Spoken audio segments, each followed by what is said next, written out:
రేవంత్ రెడ్డి పిచ్చి పిచ్చి చేస్తే ఎందుకు కూరుకుంటాడు? రాహుల్ గాంధీ, సోనియా గాంధీ ఎందుకు కూరుకుంటారు?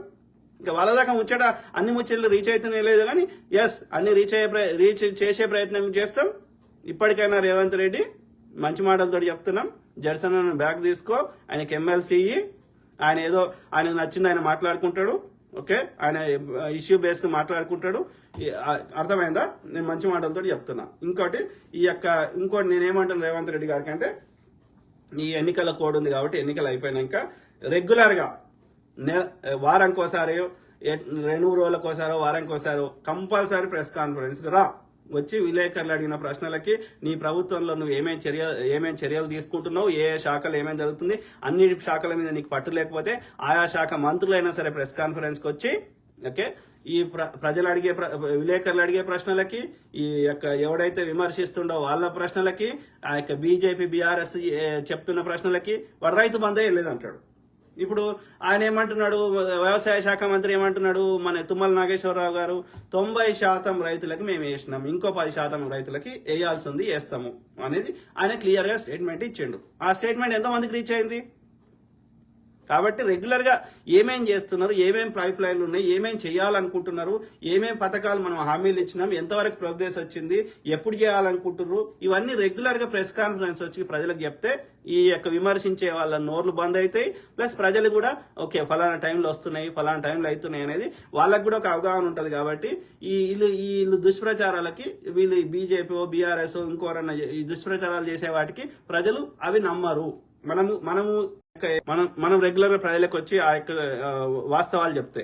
కాబట్టి రేవంత్ రెడ్డి గారు నేను మంచి మాటలతో చెప్తున్నా. సో ఇప్పుడు 5 నెలల దాకా వీకేది లేదు.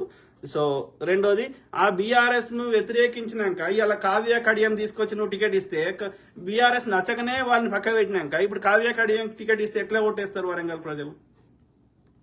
అది రేవంత్ రెడ్డి గారు ఆలోచించుకోవాలి. గ్రేటర్ పరిధిలో అంటే ఐ అండర్స్టాండ్, ఎందుకంటే గ్రేటర్ పరిధిలో కాంగ్రెస్ కి బలమైన నాయకులు లేరు కాబట్టి ఎస్, నువ్వు ఎవరినైనా తీసుకొచ్చి టికెట్ ఇస్తే చెల్లుతుంది. కానీ డిస్ట్రిక్ట్లలో ఆ పరిస్థితి లేదు కదా. డిస్ట్రిక్ట్లలో కాంగ్రెస్ మొత్తం ఓట్లన్నీ కాంగ్రెస్కి 1 సైడ్ పడ్డాయి కదా. కరీంనగర్లో మనకి అంత పడాయి అనుకున్న కరీంనగర్లో కూడా 2 సీట్లు తప్ప అన్ని మనకే వచ్చినాయి కదా. సిమిలర్లీ వరంగల్లో కూడా మనకి అన్ని సగం వస్తాయి అనుకుంటే 2 సీట్లు తప్ప అన్ని వచ్చినాయి కదా. స్టేషన్ గన్పూర్ ఇంకోటి అది కూడా గట్టి పోటీ ఇచ్చినాం కదా. 5 డిస్ట్రిక్ట్లలో 1 సైడ్ వచ్చింది కదా వారు. మనకి కొంచెం అంత ఆశించినంత రాంది, లేకపోతే వాడు పైసలు ఇచ్చి చేసింది 3 జిల్లాలు కదా, హైదరాబాదు, రంగారెడ్డి, మెదక్. మిగిలిన కాంగ్రెస్ దిక్కు 1 సైడే వచ్చింది కదా వారు. సో కాబట్టి ఈ 5 జిల్లాలు మనం ఎక్కువ ఫోకస్ చేయాలి. కొంత ఆదిలాబాదు, నిజామాబాదు, రంగారెడ్డి, హైదరాబాద్, మెదక్, ఈ 5 నువ్వు ఎవరినన్నా తీసుకొని వాడిని కాంగ్రెస్ పార్టీని బలోపేతం చేయడానికి ప్రయత్నం చేయి. నేను వద్దంటలేను, కాంగ్రెస్ బలహీనంగా ఉన్న దగ్గర. కానీ ఆల్రెడీ బలంగా ఉన్న దగ్గర బీఆర్ఎస్ అని తెచ్చి టికెట్ ఇస్తే వాడిని వద్దనే కాంగ్రెస్కి ఓటేసినప్పుడు వాడిని తెచ్చిస్తే ఎట్లా ఓటేస్తారు? ఇప్పుడు కడియం శ్రీ గారికి ఓటేస్తారా? నాకు డౌట్ అది. నీలం ముదిరాజు మీకు నచ్చినా నచ్చకపోయినా ఆయన బలమైన నాయకుడు కాదు, అర్థమైందా? సో ఆయన కంటే బలమైన నాయకులు చాలా మంది ఉన్నారు మెదక్ నియోజకవర్గంలో. సో అట్లా నేను ఎప్పటికప్పుడు అన్ని విషయాల మీద పూర్తి అందరితో మాట్లాడిన తర్వాత అన్ని ఆలోచించే, నా సొంతంగా కూడా విశ్లేషించినాకనే, అనాలిసిస్ చేసినాకనే నేను లైవ్లో చెప్తున్నాను. డైరెక్ట్ ఎంతమందికి అని చెప్తామని చెప్పి నేను లైవ్లో వచ్చి చెప్తున్నాను. సో చెప్పినప్పుడు నేను చెప్పిన దాన్ని కూర్చుండి ఆలోచించుకొని అలా మేక్ సెన్స్ ఉంటే దాన్ని ఇంప్లిమెంట్ చేసే ప్రయత్నం చేయండి రేవంత్ రెడ్డి గారు. ఓకే, లేకపోతే మేము చూపెట్టే పద్ధతి వేరే ఉంటుంది. ఓకే, ఇప్పుడు జడ్సన్ అన్న మాట్లాడినా, నేను మాట్లాడినా అది పార్టీకి కానీ బీజేపీ బీఆర్ఎస్ ఆయుధాలు తయారవుతున్నాయి కదా. కాంగున్న వాళ్ళని ఉండనియాలి కదా. ఆలోచించుకో రేవంత్ రెడ్డి బ్రదర్. ఓకే, నేను మంచి మాటలతో చెప్తున్నాను. ఇక ఆమె గాయత్రి ఎలా అంటే బ్లాక్ చేసి పారదొబ్బుదాం, సిగ్గుండాలే. వ్యక్తిగత జీవితాలకు ఎందుకు వస్తారు? నేను తప్పు మాట్లాడితే మీరు మాట్లాడండి. మీకు లేవా యూట్యూబ్లు? మీకు లేవా ప్రెస్ కాన్ఫరెన్స్లు? అరే ఫలానా రాజుబోడగాడు తప్పు చెప్తుర్రా, మా మోడీగాడు అది వీకిండు ఇది వీకిండు అని చెప్పు. ఎవడు ఆపుతున్నాడు? ఎవడు చెప్పిన దాని నిజం అంటే వానికే ప్రజలు ఓటేస్తారు. అంతేగాని వ్యక్తిగత జీవితంలోకి వచ్చి ఇబ్బంది పెట్టడేందురా భార్య పాపం నా కొడక. శీర్తం గుర్తుపెట్టుకో. మళ్ళీ ఆడదాన్ని కూడా వదలరా వాడడానికి? మోడీగాడు కొంచెం నా కొడక. ఆడదాన్ని ఎందుకు పెడుతున్నారు మధ్యలో బాపన్న నా కొడక? గలీజ్ వాడుకో. హాజీ ఆరిఫ్ ఏమంటున్నారు బ్రదర్? బత్తాయి కాలంలో 377 వాళ్ళు ఎక్కువ అయిపోయారు. వాళ్ళు ఏం శాత కాదు బ్రదర్. ఆర్యబాపన్ నా కొడుక్కి ఏమి శాత కాదు, కొట్లాట పెట్టుడు తప్ప. అదేంది, ఈవెన్ మరాఠాలు ఒక్కడు కూడా ధర్మయుద్ధం చేయలే, మైదానంలోకి వచ్చి జంగ్ చేయలే. వాడు మన నిద్రపోయినప్పుడు వస్తాడు, ఇది గరిల్లా యుద్ధాలే, వస్తాడు కొడతాడు, మళ్ళీ చూసేవారు కనిపించాడు, మళ్ళీ పోయి గుట్టల పైన దాక్కుంటాడు. వాడు మనకి ఎక్కరాదు గుట్టలు. దమ్ము ఉంటే మొగాడు అయితే మైదానం జంగురా, మైదానంకు రా, నువ్వు నేను కొట్లాడుదాం, అది లెక్క.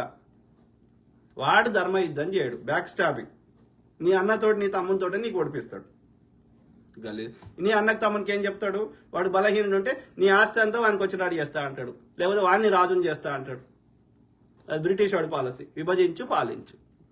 మెజారిటీ ఎవరున్నారో వాళ్ళకి ఏదో ఫేవర్ చేసినట్టుగా ఈ మైనారిటీ వాళ్ళది గుంజుకొని వానికి ఇచ్చినట్టుగా చేస్తాడు. చేసి వానికి ఏదో ఫేవర్ చేసినట్టు చేసి, అది అన్యాయమే. వీడేం కొత్తది కట్టాడు, ఏం అభివృద్ధి చేయడు, ఏముండదు. బ్రిటిష్ వాడి పాలసీ. ఆ నుంచి వచ్చిండు కదా వాడు, ఈ దేశపోడు కాదు కదా. ఆ స్టెప్పీ ప్రాంతం నుంచి కొంతమంది ఇరాన్కి పోయారు, పర్షియాకి పోయారు, కొంతమంది భారతదేశానికి వచ్చారు ఈ ఆర్యులు, కొంతమంది జర్మనీకి పోయారు, కొంతమంది మిగతా యూరప్ దేశాలకు పోయారు. ఈ దేశంలో ఉన్న వాళ్ళందరినీ, నల్లతోలు ఉన్న వాళ్ళందరినీ, మూలవాసులందరినీ వాడు శూద్రులు అన్నాడు, ఇంక్లూడింగ్ స్త్రీలతో సహా. ఎందుకంటే వాడు ఒక్కడే వచ్చిండు, వాళ్ళ స్త్రీలను తీసుకురాలే వాడు వచ్చేటప్పుడు. గలీజ్ నా కొడుకు. అవును బ్రదర్, పిచ్చి కామెంట్స్. వాళ్ళు బత్తాయి గాళ్ళు కాబట్టి వాళ్ళకు ఆవు వద్దనే పారబోసుకుంటుంది, అది ఉత్సాహపెండ. అది జర్రసేపు ఎక్కువ ఆపుకుంటే అది చచ్చిపోతుంది. దాని బ్లడ్ లోపల, ఆవుకు బ్లడ్ లోపల, దాని రక్తం లోపల ఆవు పెండ కానీ ఆవు ఉచ్చ కానీ కలిసిందనుకో ఆవు చచ్చిపోతుంది. అపెండిక్స్ వలిగితే మనిషి అయినా చచ్చిపోతాడు, ఆవు అయినా చచ్చిపోతుంది. అపెండిక్స్ వలుగుడు అంటే ఏంది? ఆ ఫీకస్ మెటీరియల్, ఆ వేస్ట్ మెటీరియల్ అనేది, ఆ మలం అనేది రక్తంలో కలిసినప్పుడు రక్తము అందులో ఉండే బ్యాక్టీరియాలు, వైరస్లు, అడ్డమైనవన్నీ రక్తంలో కలిస్తే మనిషి చచ్చిపోతాడు. కాబట్టి అపెండిక్స్ వల్లనే రక్తం ఇంప్యూర్ అవుతుంది అని చెప్పి అదంతా శుద్ధి చేయడానికి అదంతా ఇది అవుతుంది. అపెండిక్స్ వల్ల చచ్చిపోయిన వాళ్ళు కూడా ఉన్నారు. అట్లాంటిది ఆవు వద్దని బయటవార వస్తున్న విసర్జక పదార్థాన్ని నువ్వు రాసుకో, పూసుకో అని చెప్తావు. ల్యాబ్కి పంపిద్దానని లాంటి కొడుకు అంటే రావు. ఇదే ఇప్పుడు సుప్రీంకోర్టు వాడిని ముడ్డి మీద అన్నింది. ఇప్పుడు వాడు సారీ చెప్పిండు. వాడు ఇన్ని రోజులు ఆవు పెండ ఉచ్చ అమ్మినటువంటి బాబా రామ్దేవ్ 35 రూపాయలకు పెట్రోల్ వస్తుంది మోడీ వస్తే అని చెప్పినోడు ఇలా సారీ చెప్పిండు కోర్టులో, సుప్రీంకోర్టులో. నేను తప్పు చేసినా, నా పతంజలి ప్రోడక్ట్లలో ఎలాంటి ఔషధ గుణాలు లేవు, ఆవు పెండ ఉచ్చదప్ప అని వాడు సారీ చెప్పిండు. ఇవాళ అంటే రేషనల్ థింకింగ్ ఉండదు, లాజికల్ థింకింగ్ ఉండదు. వాడు ఎవడో తెల్లోడు కనిపెట్టినాక మావాడు ఎప్పుడో చెప్పిండు అంటాడు. మీ వాడు ఎప్పుడే చెప్తే ఆ పుస్తకాలు చదివి అది మాకు పనికొచ్చినట్టు చేసి పేటెంట్ తీసుకుంటే వాడు ఎందుకు వాడిని కనిపెట్టించి చెల్లదు కదా. ఇప్పుడు వాడు గెలీలి అనేటోడు మైక్రోస్కోప్, అదేంది టెలిస్కోప్ కనిపెట్టాడు. ఆడు కనిపెట్టక ముందు మావాడు మా గుడి మీద ఉంది, మావాడు ఇట్లనే ఉన్నది, మావాడు కెమెరా ఉంది అని చెప్తాడు కదా. మోడీ గాడు ఎవడోడో చెప్తాడు కదా. అరే నీ పుస్తకంలో ఉంటే నువ్వు కనిపెట్టి పేటెంట్ తీసుకో, వాడికి కనిపెట్టిన చెల్లదు కదా. అంటే నీకు నాలెడ్జ్ లేదు, ఏం లేదు. అట్లా చేపుంటే అది అదే ఆయన ఎట్లా చెప్తావు? చెప్పలే కదా. నిజంగా నీ పుస్తకాల్లో ఉంటే తీసి అది ప్రాక్టికల్గా పనికి వచ్చినట్టు చేయి, పేటెంట్ తీసుకో. ఇయ్యా అంటున్నా నీకు పేటెంట్ వాళ్ళు, అది పనికి వచ్చినట్టు చేస్తే ఇయ్యా అంటుర్రా. అంటే శాతగాని సన్నాసి, ఎందుకు పనికిరాని సన్నాసి. వాడు ఎవడో కష్టపడితే వాడు ఎప్పుడో చేసిందంటే అది చెల్లుతాదిరా గాడిది. హాజీ ఆరిఫ్, అద్దంకి దయాకర్ గారికి ఎమ్మెల్సీ ఇయ్యలేదు అసలు తెలంగాణలో కాంగ్రెస్ పార్టీతో ఉన్న సీనియర్ నాయకులు. అద్దంకి దయాకర్ అంటే ఆయన సచ్చీలత ఏందో ఆయనకే తెలుసు. మనం పబ్లిక్ లో మాట్లాడుకోవాల్సిన అవసరం లేదు. ఆయన ఎవరెవరి దగ్గర ఏమేమి పైసలు తీసుకుంటుండు అనేది ఆయనకే తెలుసు. ఆయన రేవంత్ రెడ్డి మనిషి అయినప్పటికీ ఆయనకి ఇవ్వలేదు అంటే దానికి ఇంటర్నల్ కారణాలు ఏమున్నాయో నాకు తెలియదు.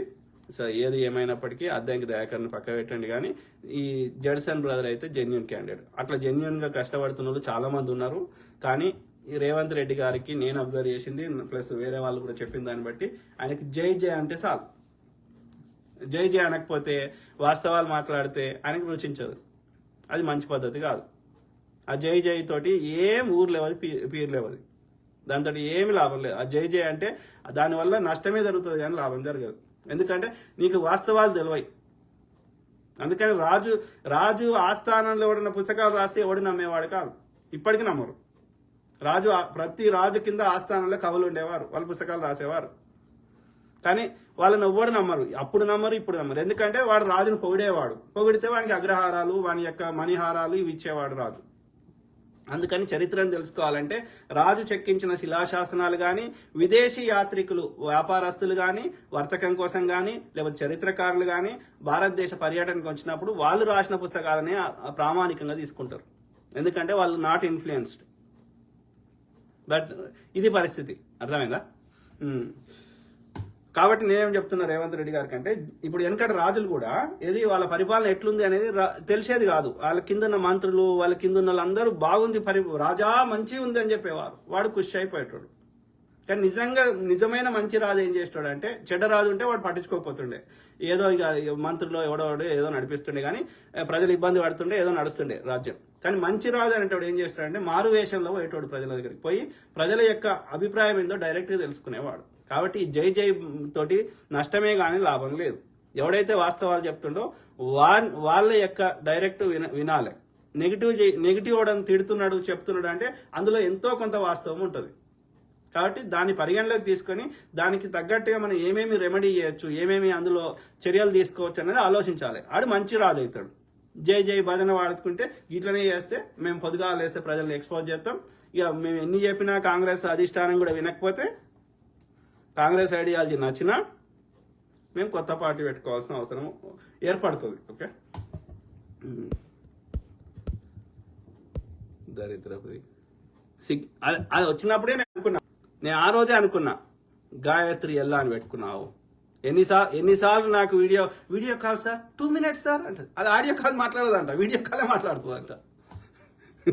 చూసిరా మిత్రులారా, దాన్ని బ్లాక్ చేసి పారదోద్దాం. సో అది మిత్రులారా, వి కీప్ టాకింగ్, మాట్లాడుతూనే ఉందాం. ప్రతి అంశం మీద ప్రజలకు అవగాహన చేయడానికి నా వంతు నేను కృషి చేస్తా.